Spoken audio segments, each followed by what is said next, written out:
we've decided to do the insulation for the van on probably the hottest day of the weekend so far. So we got to the stage of sound deadening now. We're just using Dodo mat, which is available on Amazon. We're putting this on all the metal panels to deaden the sound of rain, road noise, stuff like that. It's not for actually silencing the sound. If you hit the panel, obviously it's still going to make noise, but it's not going to make as much noise and it's not going to resonate the sound around the whole van, because this is absorbing some of the shock waves essentially that the sound makes. What we're doing, cutting it down into, these are quite big sections, we're cutting them down into half for these big panels here, and then cut them into half again for the smaller panels up here. You don't want to go too small with this, otherwise then it just completely defeats the point. And you also want to roll it on with potentially like an old roller or something like that, a paint roller. However, Sikaflex, you're probably going to have some of this, so we're going to want to basically use that to get it dead to the panel. Otherwise it's not going to absorb that sound and it's just going to be useless, so just use that.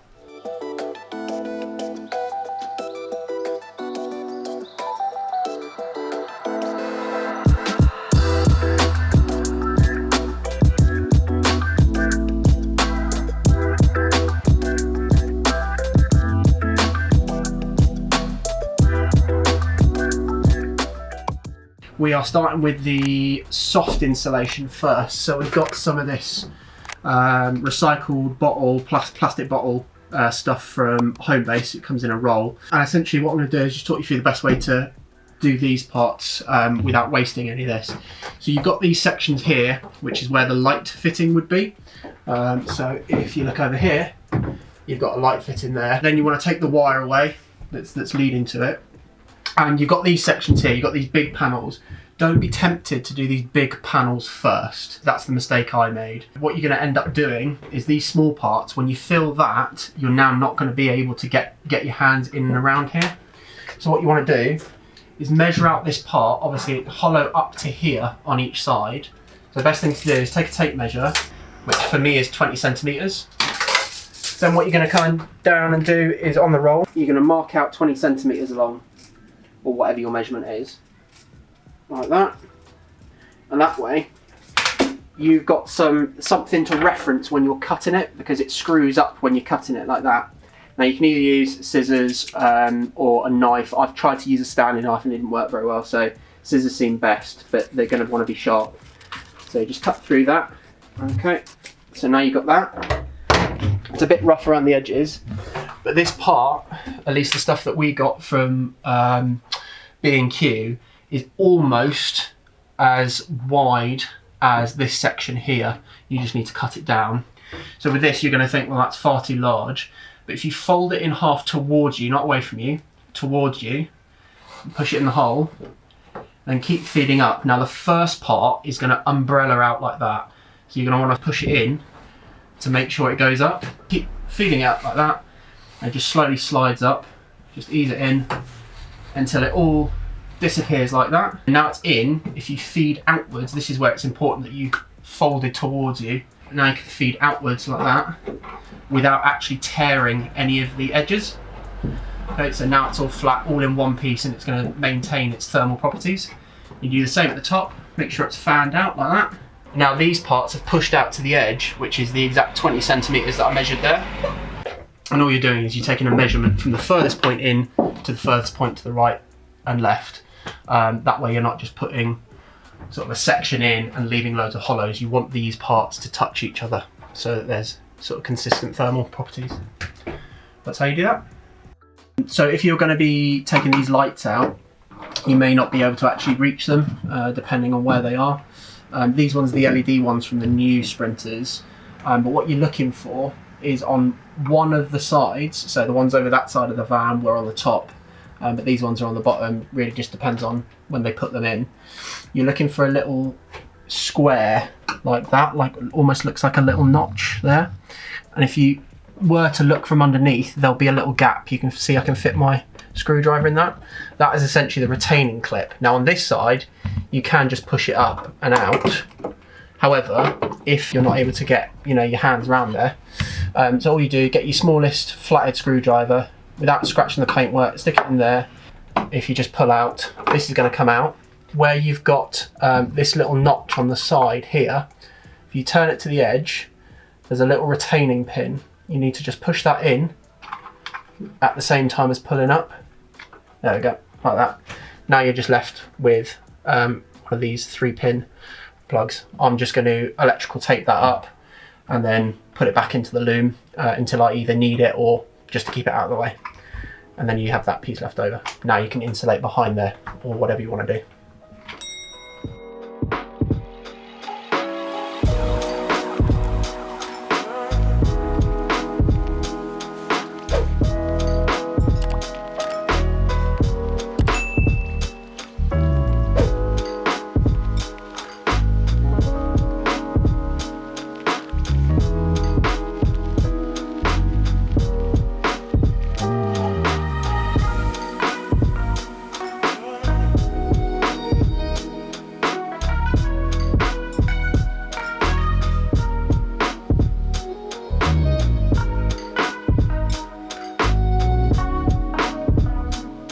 What I've seen people struggle with before is being able to scribe out that panel where you're going to put your Celotex in.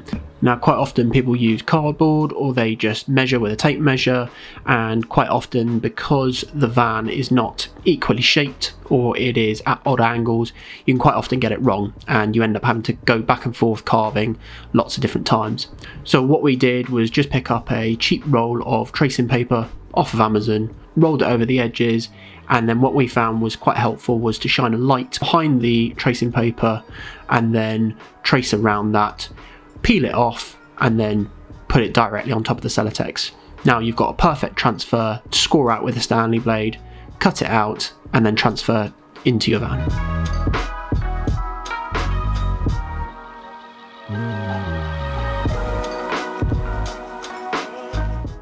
So a little trick with Celotex or any brand of this kind of insulation is even with 50mm, there's an easy way to kind of cut a straight line.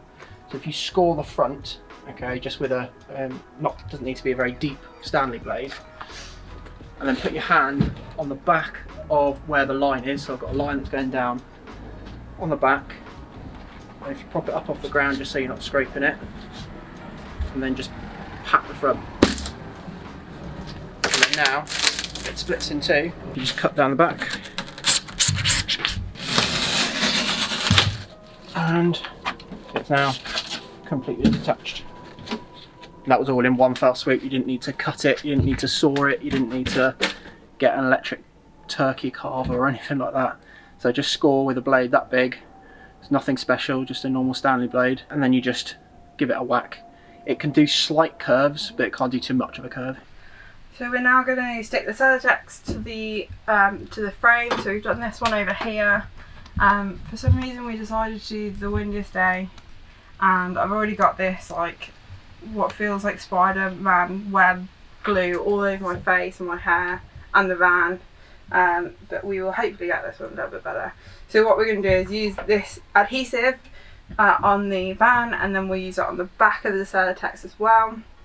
We then wait for it to get tacky, and we'll stick the two together and hold it in place, and then just use some of the duct tape stuff to keep it in place.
all I've done here is I've laid some about 6mm closed cell foam insulation, which has got a foil backing which is going to reflect the heat back in and keep the cold out. Separate this area from the cold body of the van, which is likely where the insulation for the wall meets the insulation for the ceiling. There's going to be a little bit of a gap, so this just covers that.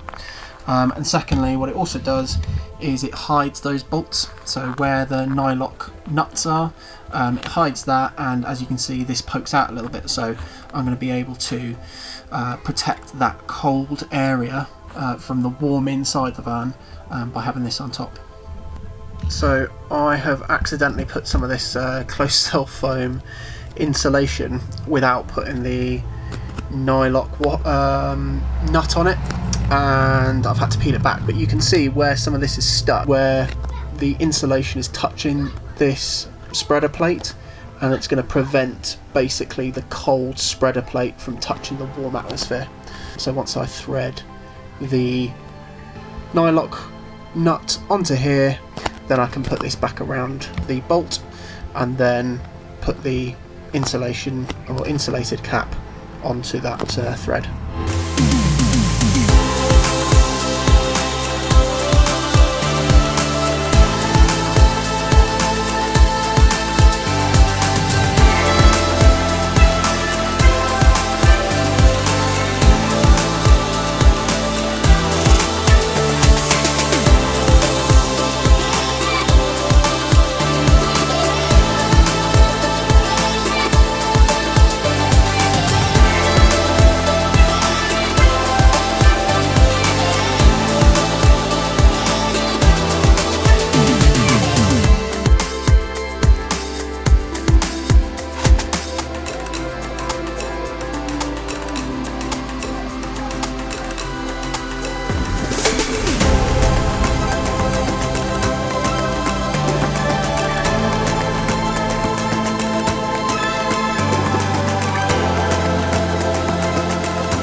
So I've got up super early to show you this before work, so I've got to nip off, but late last night when it started to get dark, we finally got the insulation done.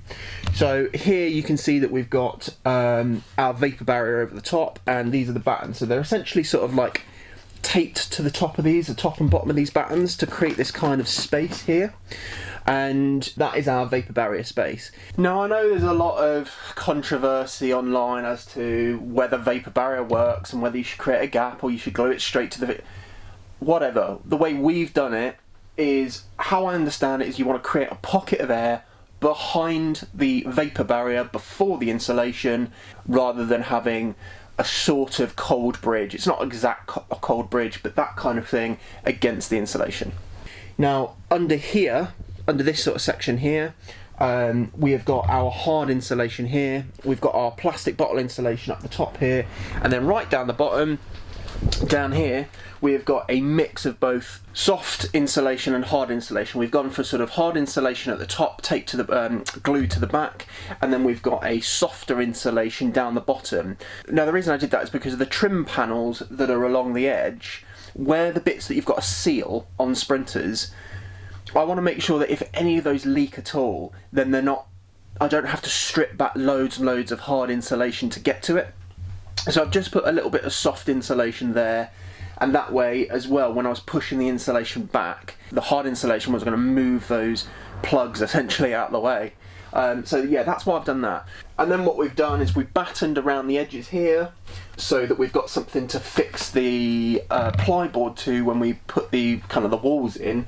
But we have made sure that we overlap the vapor barrier and foil tape over the wood to protect the wood. But we will be using that to screw in. Whether it's right or wrong, that's what we'll be doing. What we've yet to do is to do this area here. You know, the reason we haven't done this is because with these doors that are constantly going to be open, if it rains, we want to make sure that we're not getting our insulation wet. I'm unsure what to do with this area just now. You know, there's these parts here. I don't want to fill them because that's, you know, the access to the lights, and I'll need access to the lights at some point, I know I will. So I'm not going to fill them, but I still need to sort of leave access to them. The only problem is I do need to insulate them in some way, because even just putting my hand in there like that, I can feel the cold coming through from the outside of the van to the ambient inside temperature. There is a difference. So I don't want vapor to be building up there, because at the end of the day we're going to be sleeping in sort of this area here. So this is where it's most likely to get the warmest, apart from maybe over in the kitchen, but this is where it's going to get the warmest for a long period of time, and I don't want vapor and moisture to gather here and then, you know, potentially mold growth and just things like that. It's things to consider, and I've not yet figured it out. But we're getting there. You know, the next part is insulating the floor and then putting the floor down. But the walls and the ceiling are done so far. We're essentially ready to go from that front. We've got the doors to do, and we've got the bulkhead, and we've got the floor to do. But pretty much we're done with insulation now, which is great. So if you're liking what we're doing, just go on down and hit that like button. And since you're down there, you might as well hit the subscribe button. I mean, let's be honest, you'd be an absolute legend if you do. Yeah, all right, yes. Till next time, see you there.